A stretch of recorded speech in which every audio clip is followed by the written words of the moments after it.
All right, it's been a while, guys, but I'm getting back to Project Seahorse here, doing a lot of little fairing touch-ups all around the boat.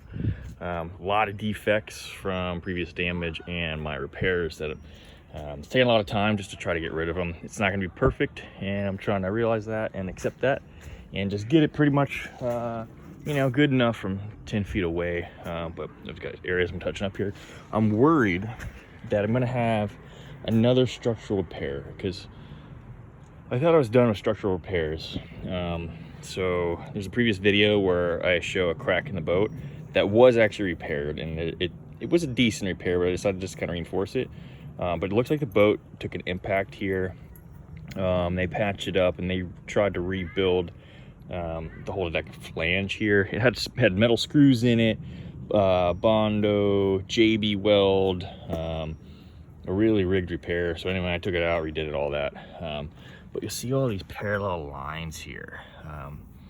It came up through the paint. They had painted the boat, and well, now I'm trying to remember back, but I believe these came up through the paint, and they're definitely coming up through the paint here.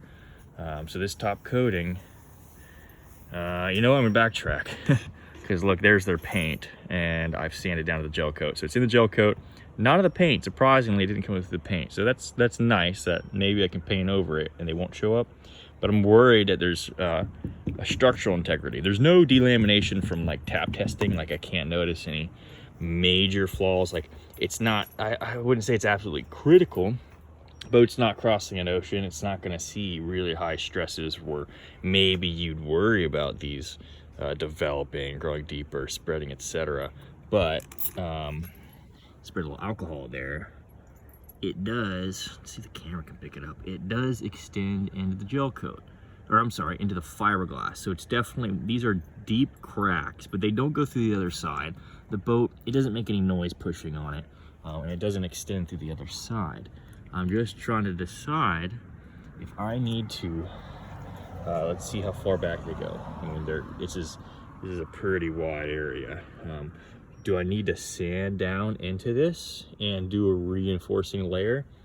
It's nice it's on the outside, so it's easier to access, but it's still gonna be a lot of work, and then trying to blend it back into the rest of the boat, it's gonna be a challenge. And then same thing up here. I think this maybe, even though, okay, we're above the water line, and I don't believe, I mean, there's a little crack there, and there, but they don't go below the water line, so they're above the water line. So I'm tempted to just mask over it. I'm gonna do a 2-part epoxy primer, high build primer.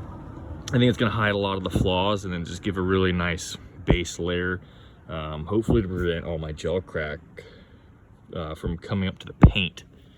So what do you guys think? Any boat wrights out there, professional boat builders? What would you do with all these parallel lines? Should this be another structural repair? Or should I say, you know what, this thing's not crossing an ocean. Most of the stuff is done. Let's get back to cosmetics and cover it up. What do you think, guys?